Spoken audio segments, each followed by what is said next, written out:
Wise news, খবরের সত্যাসত্য 24 ঘন্টা। বিজেপি কর্মীকে রাস্তায় ফেলে বেধড়ক মারধর, অভিযোগের নিশানায় তৃণমূল। রামনগর 2 নম্বর পঞ্চায়েত সমিতির বিরোধী দলনেতাকে বেধড়ক মারধরের অভিযোগ। এই মুহূর্তে তিনি কাঁথি মহকুমা হাসপাতালে চিকিৎসাধীন। অভিযোগের নিশানা তৃণমূল দুষ্কৃতীদের দিকে। রামনগর 2 নম্বর পঞ্চায়েত সমিতির বিজেপির দলনেতা সহ 6 বিজেপি কর্মী সমর্থককে বেধড়ক মারধর। গুরুতর জখম অবস্থায় তাদের প্রথমে রামনগর 2 নম্বর ব্লক স্বাস্থ্য কেন্দ্রে চিকিৎসার জন্য নিয়ে যাওয়া হয় এবং বিজেপির দলনেতাকে তড়িঘড়ি কাঁথি মহকুমা হাসপাতালে স্থানান্তরিত করা হয়। বাকিদের প্রাথমিক চিকিৎসা করে ছেড়ে দেওয়া হয়। আমি সুব্রত জানা, রামনগর 2 ব্লকের বিরোধী দলনেতা।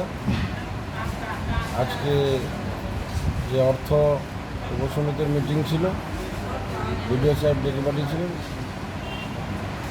সেই অফিসে তৃণমূলের দুষ্কৃতীরা ছিল। অফিস থেকে ফেরার পথে তারা ধাওয়া করে এই রাস্তায় অতর্কিত অবস্থায় প্রায় 100 জন মহিলা পুরুষ সহ দুষ্কৃতীরা নিয়ে আমার মারধর সহ লুটপাট করে।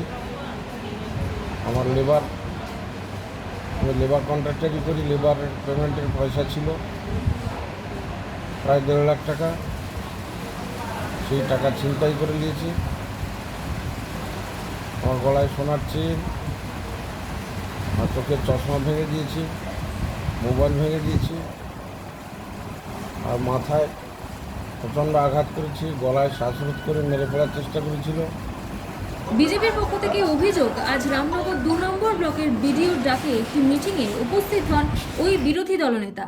সেই মিটিং ক্যান্সেল হতেই বিরোধী দলনেতার বাড়ি ফেরার পথে 116B জাতীয় সড়কের সাপুয়া বাসস্ট্যান্ডের কাছে তৃণমূলের প্রায় 30 থেকে 40 জন দুষ্কৃতী বাহিনী লাঠি সোঁটা নিয়ে মারধর করে। রামনগর বিধানসভার বিধায়ক অখিলগিরির কাছ থেকে জানতে চাইলে তিনি বলেন, এখনো পর্যন্ত এই ধরনের কোনো খবর নেই তার কাছে। এই বিষয়টি জেনে তিনি বলবেন। রামনগর 2 পঞ্চায়েত সমিতির বিজেপির বিরোধী দলনেতা সুব্রত জানা, এই মুহূর্তে তিনি গুরুতর জখম অবস্থায় কাঁথি মহকুমা হাসপাতালে চিকিৎসাধীন। style.com ট্যাটু স্টুডিও, এখানে অতি যত্ন সহকারে ট্যাটু শেখানো ও ট্যাটু করা হয়। ট্যাটু স্টুডিওতে কোর্স করে আপনিও হতে পারেন একজন tattoo artist. Contact us for more details.